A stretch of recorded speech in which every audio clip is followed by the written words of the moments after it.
women go out every single morning as they collect the wintergreen leaves, and they fill these baskets full.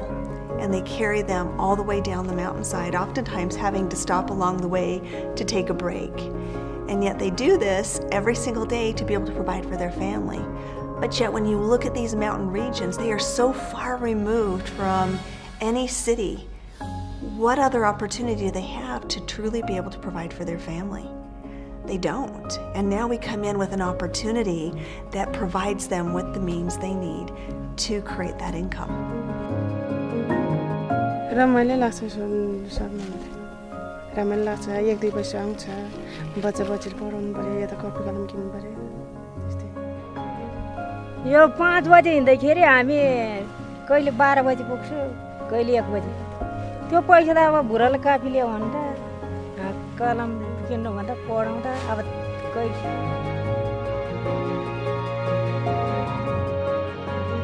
They get up in the morning before the kids are awake and are able to provide for their family, whether that be through school supplies, whether it be food for the family. They're able to work as much as they want because of our demand for wintergreen. Sky's the limit.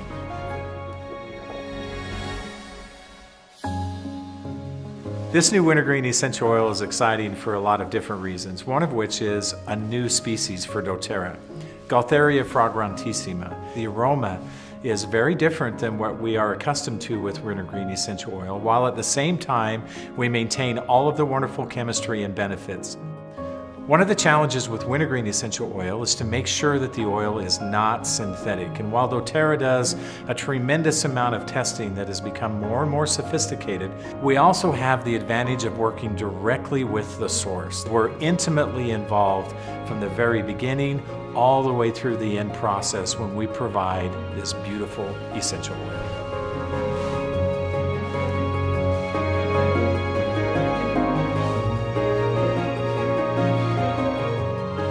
Wintergreen is one of the lowest yield oils that there is, and that was a surprise to me actually. As we fill those stills up, you stomp and you mash that thing as tight as you can get it, and then we finally build the mound 4 feet higher than the top of the still and put the lid on and really pack it in there. And then it goes for 14 hours. It's an amazing process and a heck of a lot of work to get such a small amount of oil.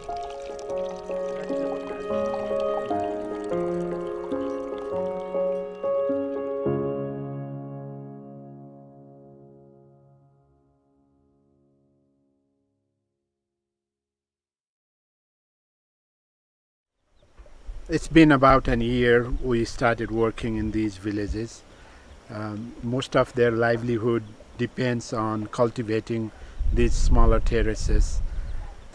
But we found out a local resource called wintergreen, and we are so happy that doTERRA has come to partner with us in purchasing what they can produce. And that gives them extra resources to sustain their family in these villages.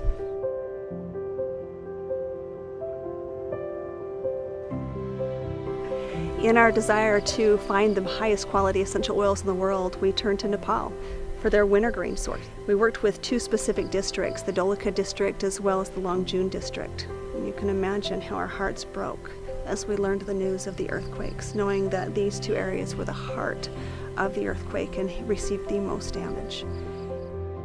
You know, we were already working in Nepal. We'd been working on this co-impact sourcing relationship for the wintergreen for some time.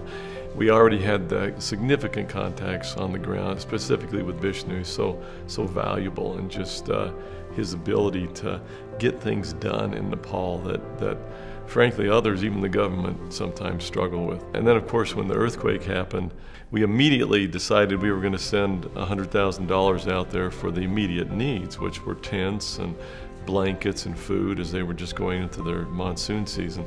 But then we got this thought almost as fast. Our wellness advocates are really generous in their thinking. Why don't we put it out to them, and we'll put out an offer to match, you know, any donations that come that way, and so that's what we did. And in the end, I think we came up with somewhere around $700,000 that we were able to help provide this relief in Nepal.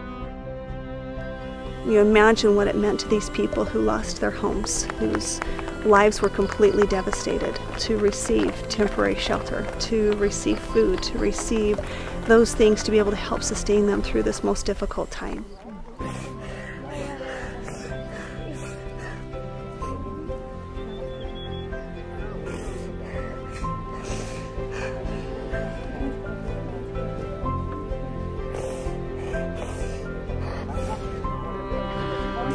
To actually be there and physically see that devastation, to see homes destroyed, to see family and children living under tents just trying to stay dry. It really changed my perspective. And as we were able to meet some of the people that we provided the temporary housing for, Hawa is one that just amazed me. I think of myself in that situation and how I would have responded. I think I would have been devastated. Yet she was so resilient. She was so happy and so grateful. She just kept giving us thanks for the home that she had. Even though it was a small home, she was so grateful. Then to see the little shack, very small with the goats where she had been sleeping, and you know, as a way to stay out of the rains and so forth. Those are things you just don't forget. I think she was very representative of many of the people that we met in Nepal. They're such a gracious people, and they truly are resilient. They truly are strong, and they will carry on, but they need help. And I'm so grateful that we are in a position to be able to provide some small means of help.